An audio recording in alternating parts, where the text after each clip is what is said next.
Here are the latest COVID numbers across Tennessee. The state health department reported nearly 2,500 new cases. 47 more Tennesseans have died. That brings the state total to nearly 18,000 people now since the pandemic began.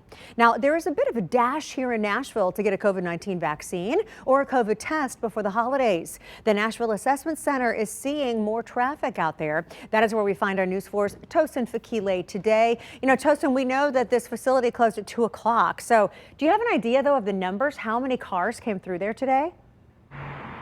Well, I'll tell you, thousands last week, but a lot today.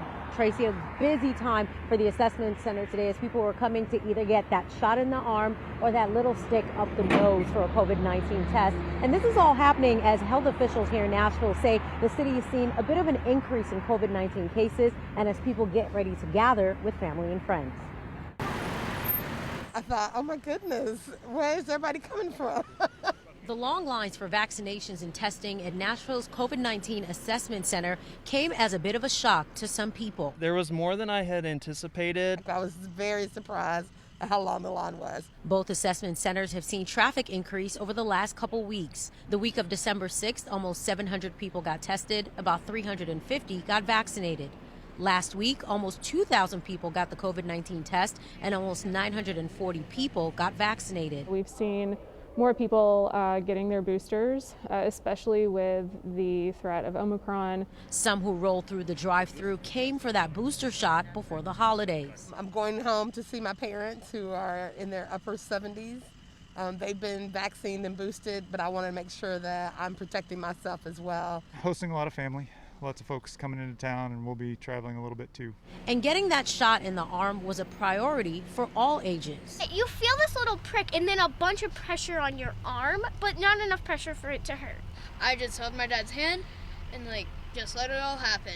And no matter who you are, Metro Health Department says to take an extra step right before gathering. And test the day of, the morning of, preferably even the hour before you go out.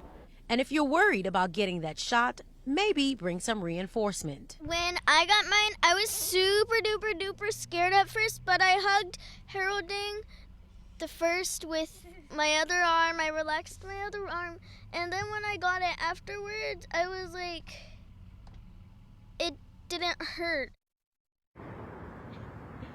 Those 3 kids who you just heard from, they got their second dose of their vaccine shot today here at Metro Nashville's Assessment Centers. 45 kids ages 5 to 12 got their COVID-19 vaccination last week. Health officials here in Nashville say about 142,000 booster shots have been given in the city so far. And as for COVID-19 cases, Tracy, health officials say the 7-day average has increased at about 48% in a month. That's from November 15th to December 15th. Back to you. All right, Tosin Fakile, the child whisperer there, bringing out such great personalities in those stories. Thank you so much. Here are the